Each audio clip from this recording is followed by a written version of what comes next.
तो hello friends, स्वागत है आप सभी का king study group of channels पर। मेरा नाम है किंग और आज हम लोग पढ़ने वाले हैं हमारा क्लास 11th ऑर्गेनिक केमिस्ट्री का स्मॉल शॉर्ट्स का पार्ट 1, जिसमें हम लोग सीखेंगे IUPAC नेमिंग के बारे में।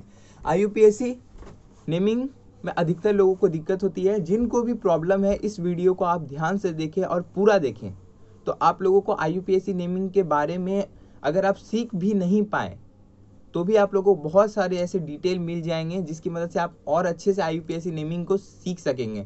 और आप लोगों ने इससे पहले का मेरा फिजिक्स का अगर स्मॉल शॉर्ट्स का पार्ट 1 पार्ट 2 नहीं देखा है, मैकेनिकल प्रॉपर्टीज ऑफ सॉलिड्स का, तो आप जाकर मेरे चैनल पर देख सकते हैं। तो देर न करते हुए स्टार्ट करते हैं। सबसे पहले जानते हैं हम लोग IUPAC। IUPAC है क्या? IUPAC हम लोग का international union of pure and applied chemistry है, जो किसी भी कंपाउंड का नेमिंग करता है। चाहे कोई भी नया कंपाउंड मिलता है तो उसके बारे में जितना भी डिटेल है उनके पास रहता है, या फिर वो बनाते हैं। तो ये हम लोग का टॉपिक नहीं है। हम लोग का टॉपिक है IUPAC नेमिंग, हम किस तरीके से किसी भी कंपाउंड का कर पाएंगे। तो सबसे पहले IUPAC नेमिंग करने के लिए हमें 3 चीज़ों का सबसे पहले ध्यान रखना चाहिए। एक प्रीफिक्स, एक सफिक्स और वर्ड रूट। ये 3 चीज़ हमें आना चाहिए। सबसे पहले हम लोग देखते हैं क्या सबसे पहले क्या लगता है, प्रीफिक्स, उसके बाद लगता है वर्ड रूट, उसके बाद लगता है सफिक्स, उसके बाद सफिक्स लगता है। तो प्रीफिक्स में भी 2 टाइप के होते हैं, एक प्राइमरी और एक सेकेंडरी। सबसे पहले सेकेंडरी प्रीफिक्स, उसके बाद primary prefix plus word root, उसके बाद प्राइमरी सफिक्स, उसके बाद सेकेंडरी सफिक्स। ये हम लोग का एक तरीके से बोल सकते हैं फॉर्मूला हो गया, जिसकी मदद से हम लोग किसी भी कंपाउंड का नेमिंग कर सकते हैं।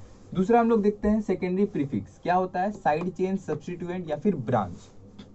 कोई भी कंपाउंड का, जैसे ये कंपाउंड बना हुआ है, इसमें जो साइड चेन लगा हुआ है, यहाँ पे आप देख सकते हैं, ये जो साइड चेन लगा हुआ है इस जगह पे, यहाँ यहाँ यहाँ, ये सब क्या है?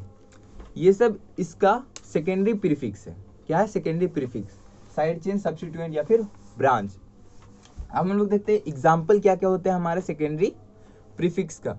ज़्यादा दिमाग नहीं लगाना है। क्या होता है सबसे पहले याद रखना है, जो साइड में होते हैं ना लटकन झटकन टाइप के, उसी को हम लोग क्या बोलते हैं, हमारा सेकेंडरी प्रीफिक्स।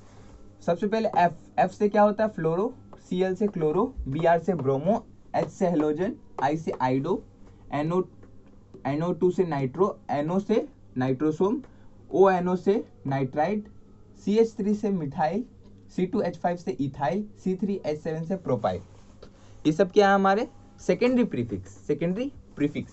दूसरा हम लोग देखते हैं नंबर 1 प्रीफिक्स क्या होता है। प्राइमरी प्रीफिक्स क्या होता है? साइक्लो, बाइसाइक्लो या फिर स्पाइरो कंपाउंड, जितने भी हैं। साइक्लो कंपाउंड कौन कौन से होते हैं? जिसमें नो कॉमन कार्बन, जिसमें एक भी कॉमन कार्बन नहीं होता। ये सारा कंपाउंड आप देख सकते हैं, ये सब साइक्लो है, ये सब साइक्लो कंपाउंड है। दूसरा देखते हैं बाइसाइक्लो। बाइसाइक्लो कंपाउंड क्या क्या होते हैं? 2 कॉमन कार्बन, जिसमें 2 कॉमन कार्बन हो। जैसे यहाँ देख सकते हैं आप, ये इस जगह पे और इस जगह पे 2 कॉमन कार्बन दिख रहे हैं आपको, तो ये कौन सा कंपाउंड होगा? बाइसाइक्लो।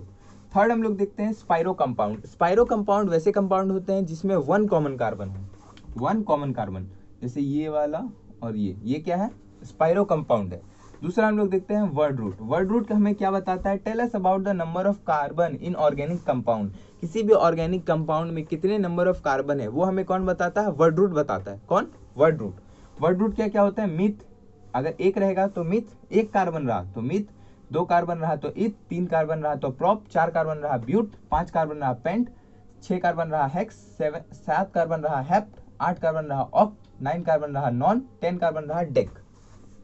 ये चीज हम लोग जान गए कि वर्ड रूट क्या होता है। अब हम लोग आते हैं हमारा प्राइमरी सफिक्स पर। प्राइमरी सफिक्स क्या होता है? सैचुरेटेड एंड अनसैचुरेटेड कंपाउंड, यानी कि कंपाउंड सैचुरेटेड है या फिर अनसैचुरेटेड है, उसके बारे में कौन बताता है हमें? Primary suffix. प्राइमरी सफिक्स यानी कि अगर सिंगल बॉन्ड होगा तो एल्केन होता है, यानी कि एन लगता है सफिक्स। उसके बाद डबल बॉन्ड होगा तो एल्कीन होता है, ENE लगता है सफिक्स। उसके बाद अगर ट्रिपल बॉन्ड हो तो एल्काइन में सफिक्स क्या लगता है? YNE लगता है। उसके बाद अगर सेकेंडरी सफिक्स का बात करें, सेकेंडरी सफिक्स होता है हमारा फंक्शनल ग्रुप। क्या? फंक्शनल ग्रुप, जिसके बारे में हम लोग आगे का अपना स्मॉल शॉर्ट्स में और डिटेल में जानेंगे। कीटोन, एल्डिहाइड, कार्बोक्सिलिक एसिड, इन सब के बारे में। तो सबसे पहले हमारा ये जो OH है, ऑल, ठीक है, OH का क्या लगता है? ऑल। COOH का लगता है ओइक एसिड, CHO का लगता है अल, और CO का लगता है ऑन। इसमें आप लोगों को बहुत कम मैं बता पाया हूँ और हम लोग जानेंगे आगे। ये हो गया यहाँ तक सबसे पहले। उसके बाद आते हैं हम लोग IUPAC naming of saturated hydrocarbon, saturated PCC। IUPAC naming करने के लिए हमें कुछ रूल्स को याद रखना होता है। सबसे पहले हमें 3 रूल आने चाहिए। सबसे पहले मैक्सिमम नंबर ऑफ कार्बन हमें लेना है किसी भी कंपाउंड का। दूसरा, हम लोग को लोएस्ट लोकेंट रूल फॉलो करना है अगर पहला नहीं होता है, और अगर लोएस्ट लोकेंट रूल भी हम लोग का फेल हो जाता है तो हम लोग अल्फाबेटिकल रूल से चलते हैं। अब जानते हैं ये तीनों है क्या। सबसे पहले क्या बोलता है, सेलेक्टेड ऑफ पीसीसी। पीसीसी को पहले सिलेक्ट करना है, पेरेंट कार्बन चेन को। दूसरा बोलता है नंबरिंग, क्या करना है, नंबरिंग करना है उस पेरेंट कार्बन चेन को। दूसरा क्या होता है, naming of the carbon chain. उसके बाद क्या करेंगे, हम उस कार्बन चेन का नेमिंग करेंगे। जैसे यहाँ देख सकते हैं, सेलेक्ट करने के लिए क्या करना है, मैक्सिमम नंबर ऑफ कार्बन लेना है, मतलब किधर से हमें ज्यादा नंबर ऑफ कार्बन मिलेगा जिस कंपाउंड में, उसको बोलते हैं मैक्सिमम नंबर ऑफ कार्बन लेना। दूसरा देखते हैं, in case of more than 1 PCC follow lowest locant rule. यानी कि किसी कंपाउंड में हो सकता है मोर देन 1 पीसीसी हो, मतलब एक से अधिक अगर पीसीसी हो तो हम लोएस्ट लोकेंट रूल को फॉलो करते हैं।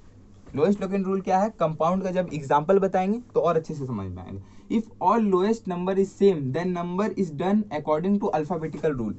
अगर सारा नंबर सेम हुआ तो हम लोग किसके अकॉर्डिंग करेंगे, अल्फाबेटिकल रूल के। अल्फाबेटिकल रूल क्या होता है, सबसे पहले अल्फाबेट में अगर हम लोग मिथाइल और इथाइल दोनों रहेगा तो सबसे पहले इथाइल का करेंगे। क्यों, क्योंकि इथाइल का ई पहले आता है, एम से पहले ई आता है। ये हमारा अल्फाबेटिकल रूल कहता है। क्या आता है, एम से पहले ई आता है। दूसरा, अब हम लोग यहाँ कुछ कंपाउंड हम लिए हैं आप लोगों का प्रैक्टिस के लिए।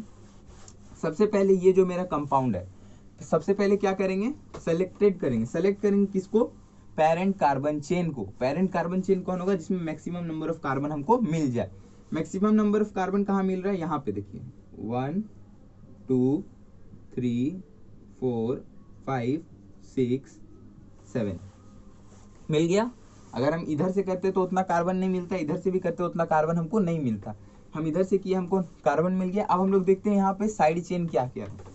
सबसे पहले यहाँ एक साइड चेन है प्रोपाइल 3 कार्बन का। फिर जो 3 नंबर पे है मेरा, ये जो 3 नंबर पे है, इस पे इधर साइड एक है और एक इधर साइड एक इधर साइड। ठीक है, तो सबसे पहले हम देखते हैं क्या क्या है। सबसे पहले हम देखेंगे कि मेरा जो 4 पे यहाँ पे प्रोपाइल है, 3 पे क्या है, 3 पे यहाँ पे एक मिथाइल है, ये एक, ये जो है मेरा पास, ये जो ये एक इथाइल है। ओके, और एक इधर साइड इथाइल लगा हुआ है और एक यहाँ पे कार्बन लगा हुआ है जिसको मिथाइल बोलते हैं। एक कार्बन रहेगा तो methyl, 2 carbon ethyl, 3 carbon propyl.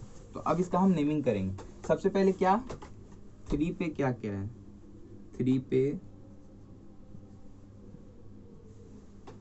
पे अगर हम देखते हैं तो एक साइड इधर क्या है, इथाइल और एक साइड मिथाइल, यानी कि 3, मैं यहाँ साइड में लिख रहा हूँ नंबर 1 3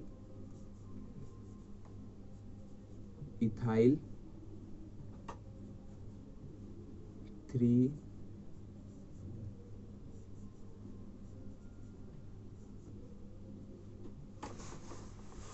ठीक है, 3 इथाइल। एक चीज हम लोग को देखना है कि जब नंबरिंग करेंगे तो सॉरी यहाँ से होगा 1 2, तो यानी कि 3 पे जो मेरा है सिर्फ इथाइल रहेगा, 3 पे सिर्फ इथाइल रहेगा। 1 मिनट फिर से देखिए, 3 पे क्या होगा, इथाइल है मेरा, और जो मेरा 2 है यहाँ पे 1 2 पे मिथाइल है, 2 पे एक मिथाइल है। उसके बाद जो 4 है, 4 पे क्या है, प्रोपाइल है, 4 पे एक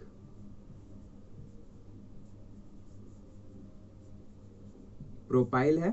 उसके बाद वर्ड रूट मेरा क्या बन रहा है, 1 2 3 4 5 6 7 कार्बन है। तो 7 कार्बन के लिए क्या लेते हैं, देखिए हेप्ट, 7 कार्बन के लिए हेप्ट, 7 कार्बन के लिए हैप्ट लेते हैं। हैप्ट हो गया, सारा सिंगल बॉन्ड है तो क्या लेंगे, एन, हैप्ट एन। इस तरीके से हम इसका नेमिंग किए, इस तरीके से इसका नेमिंग किए। सबसे पहले क्या किया हम, 3 पे क्या लगा हुआ था, एक मेरा 3 पे इथाइल लगा हुआ था, 3 पे इथाइल। उसके बाद 2 जो है, 2 पे क्या, एक मिथाइल है, 2 पे एक मिथाइल लगा हुआ है, एक carbon methyl, 2 carbon ethyl, 3 carbon propyl. इस तरीके से यहाँ देखिए मिथाइल इथाइल प्रोपाइल, इस तरीके से इसका हेल्प से हम इसका नेमिंग किए। ओके, अब हम लोग देखते हैं हमारा जो पहला कंपाउंड हो गया, अब हम लोग देखते हैं दूसरा कंपाउंड का नेमिंग क्या करेंगे। दूसरा कंपाउंड का जब हम लोग करेंगे, आप चाहो तो ट्राई कर सकते हो, वीडियो को पॉज लेकर।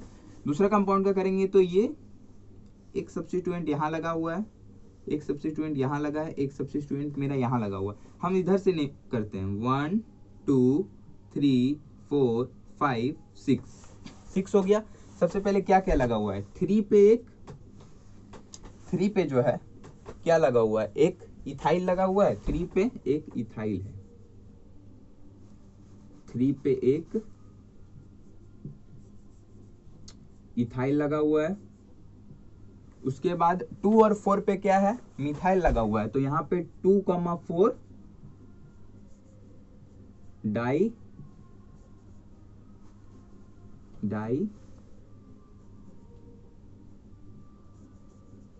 मिथाइल, 2,4 डाई मिथाइल हो गया, 2,4 डाई मिथाइल। उसके बाद वर्ड रूट क्या लगा हुआ है, 6 है तो हेक्स और सिंगल बॉन्ड तो एन। कितना आसानी से हो गया, देखा। इसी तरीके से हम बाकी का भी नेमिंग कर सकते हैं, सिर्फ आपको ध्यान रखना है कि कहाँ पे क्या लगाना है।